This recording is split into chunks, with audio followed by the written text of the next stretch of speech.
Herema Serhedê wek kaniya dengbêjan tê binavkirin.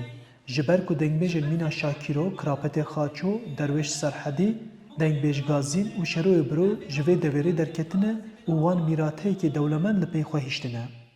Dengbêj Bawer Erdil ji şoptarê vê mîrateya qedîm e û ew jî mîna gelek dengbêjan bi seya malbata xwe hêj di zarokatiyê da eleqe nîşanê dengbêjiyê daye.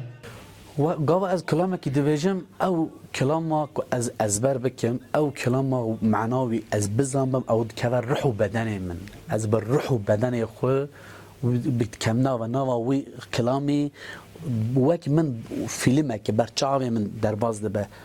Ji ber wî jî yani ew jî ew tesîra ruhiyeta wî kelamê dikeve dengê mirov de.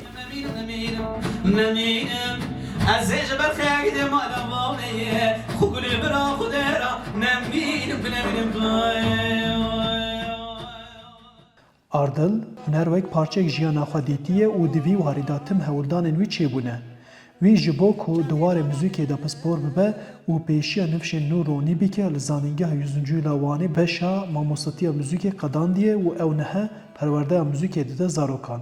Babam ji mal da strandı got. Ya bêjim babê min dengbêjekî herkî navdar bûna ama ew ji gorê xwe deng xweş bû, dengê wî jî xweş bû. Min ez bawer kim tesîra wî ser min çêbû. Yani bêjim mamosteyê min yekemîn babê min e. Erdil dibêje ku tim dengbêjî bo wanbûyê çavkaniya edebiyata devkî û dîrokê. Ev 1000 sal, 1000 sal çi gotine bavkalên me bi dengî gotine hatiye heta vê rojê yani. Ji ber wê jî boyê min gelekî taybet e dengbêjî.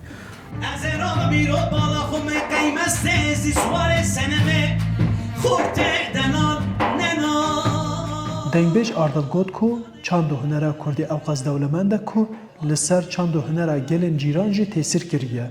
Wî got ku divê nifşên nû zêdetir li çanda xwe xweyî derbikevin û jê sûd wergirin. 10,000 stran hê em negihîşne wan strana. Çiqa destê me tê em yelpeza xwe ha berfireh bikin, bigihîjne wan strana, bigihîjne çîrokê xwe ku pêşe roja me jî berfireh be, em jî li gor milletê dunyayê bêjin em jî hene, em jî serxwe ne, ev çanda me ye, ev hunera me ye, ev edebiyata me ye, em jî milletek. Li gor zanyariyan Kurdî yek ji zimanê herî kevnaniyê roşilata navîn e.